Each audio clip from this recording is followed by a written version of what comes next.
You have reached the Doc Ellis Foundation, the National Missing Persons Organization, where you can report information about a missing or exploited minority woman or child.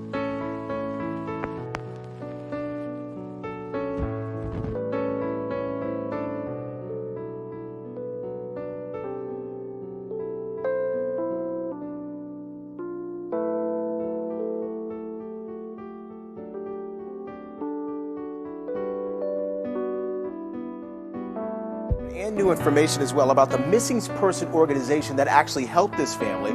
But we start tonight with what we know right now. Tiana's family telling me a short time ago this all started as a missing persons report. Her mother and two sisters believe her death is connected to another shooting from Friday. That's when her boyfriend, the victim's boyfriend, was shot in the 4600 block of Kittredge.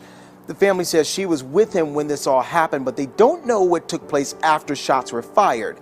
The next day, the family filed a missing persons report and turned to an out-of-state organization just for some help, after they say police didn't really prioritize their complaint. It's called the Doc Ellis Foundation, named after the famed baseball player. They plastered her name and face everywhere because they wanted to help out the family. They wanted to help them get answers. I spoke with the co-founder and a member of that organization just hours ago. We're trying to get the message out that in our communities, in the minority communities, for whatever reason, that we're still doing our own research on, is to try to find out why it is when these type of situations happen in the minority communities. It's kind of like it's pushed aside. We have a passion for it. We want to bring the missing and the human sex trafficking home. So it's amazing to know that we are reaching these communities and everyone, via social media. They both are very passionate about what they do, but they are upset about how all this ended. Meanwhile,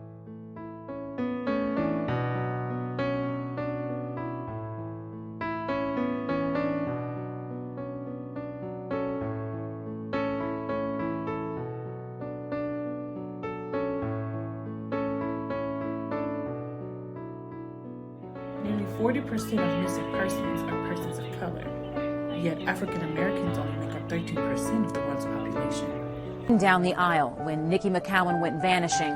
It's been just over a decade since she disappeared, but her family has not given up hope that one day Nikki will come home.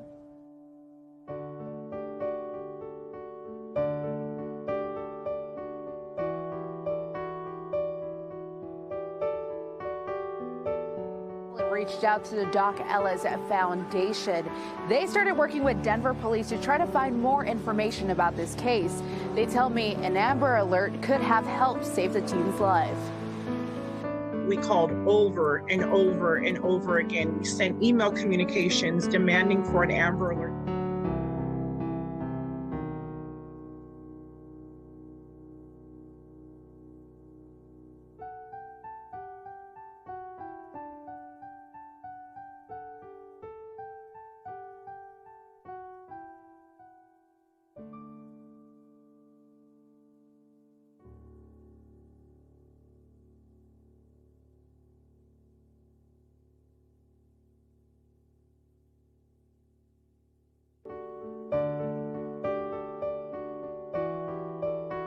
When the communication began with law enforcement, we definitely understand the timeline, and we know that that Amber Alert could have been issued. If it would have been issued, would we have a different outcome? The Doc Ellis Foundation works on getting answers for families of color when their loved ones go missing. For Michelle Luster, who is now an advocate for the organization and has been in communication with Tiana's family, she understands. Her sister has been missing for over 20 years. I've seen and heard those same tears from my own mom, so I can relate. Well, have you seen this woman? Denver police need your help finding her, Miranda Connor. She was last seen near 44th and Argonne and Green Valley Ranch on February 3rd. Number 7, due to the sensitivity and integrity of the investigation, they can't confirm many details at this time, stressing that they are actively investigating the circumstances of her disappearance and where she might be. The national organization, the Doc Ellis Foundation, has gotten involved in this case. The organization represents families of missing loved ones in the minority community. The picture is so much different. There is absolutely no comparison. It's about being a voice for those who are voiceless and have to answers so they can bring Sierra home. You called, she came, you needed, she had it. Regardless of time, day, year, season, whatever it was, Sierra was just that person. More than 4 in 10 Black women experience physical violence from an intimate partner during their lifetimes. White women, Latinas, and Asian/Pacific Islander women report lower rates.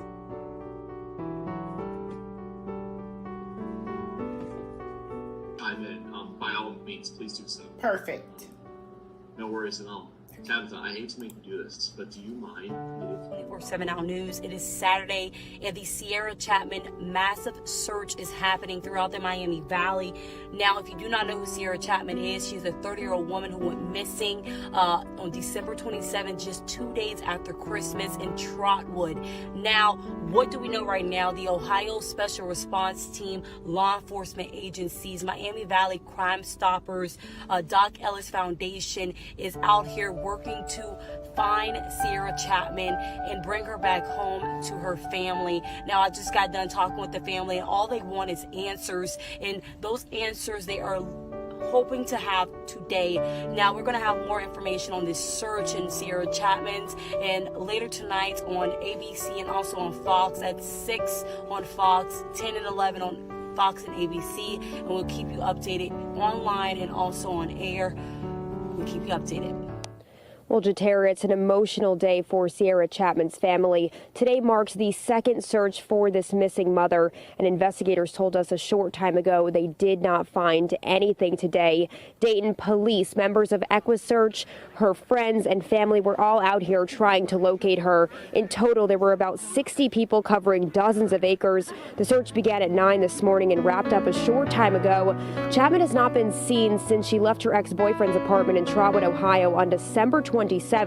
Last month, a break in the case came when her car was found in Middletown with her belongings inside, but she was nowhere to be found. This week, the FBI joined the search. The agency is now offering a $10,000 reward for any information leading to Chapman's whereabouts.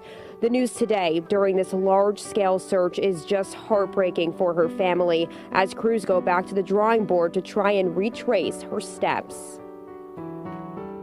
It's a long day. But we're going to continue to search. We're not going to give up. We're going to do this every day if we have to, every chance we get and every opportunity that we get. As long as the police and the FBI and everybody's willing to help us, we're going to be here. And if you have any information on Sierra Chapman's whereabouts, even if it is the smallest tip, you are asked to contact Dayton Police, Crime Stoppers, or even the Doc Ellis Foundation. You can leave a tip anonymously, but you are encouraged to speak up if you know any information. Her family is just hoping to bring her home. Reporting.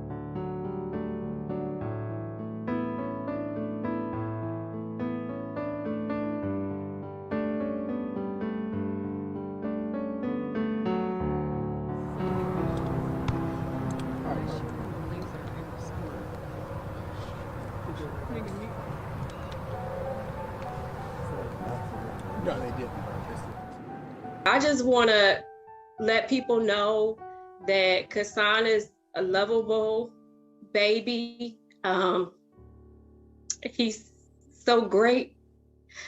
We just want him back home. Anything that anybody can do, we just ask you to keep your eyes, your ears open, just to help us bring my grandson back home. It's very important that Tamaya gets justice. And if it was more people involved, then everyone needs to go down, not just the person that confessed. Vigil was held near Lake Mead and MLK tonight. Trotter was reported missing back in December. 22-year-old Jayshawn Bailey is accused of killing her and leaving her body in a sewage drain. He'll be back in court in March.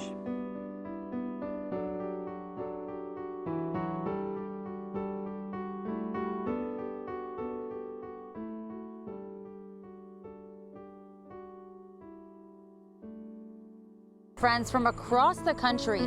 Her mother lives in Arizona, her sister lives in Nevada, and her friends in LA. Now, they say they haven't seen or heard from their friend since June 1st.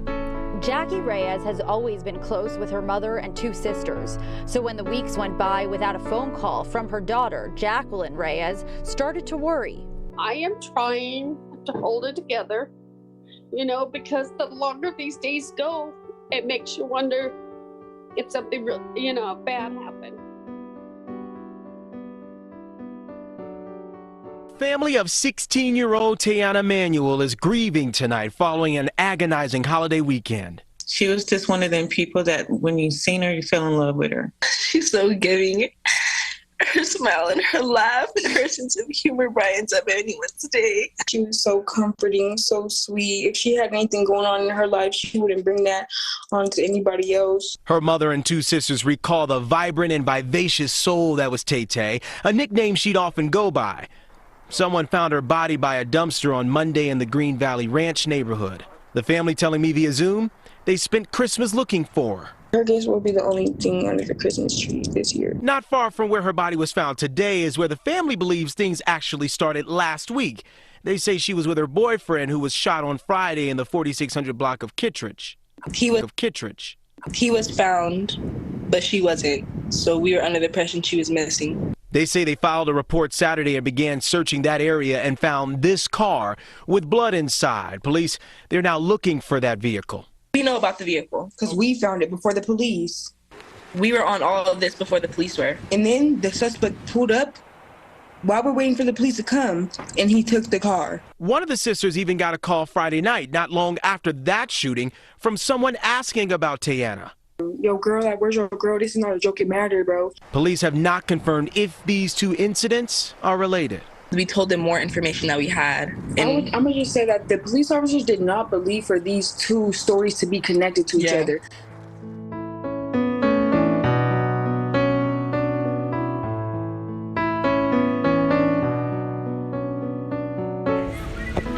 Now! So FBI investigate! Open up her case! Let me see your sign, baby.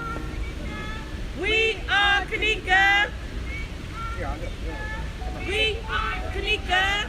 We are Kanika. On behalf of the Doc Ellis Foundation, please bring her home.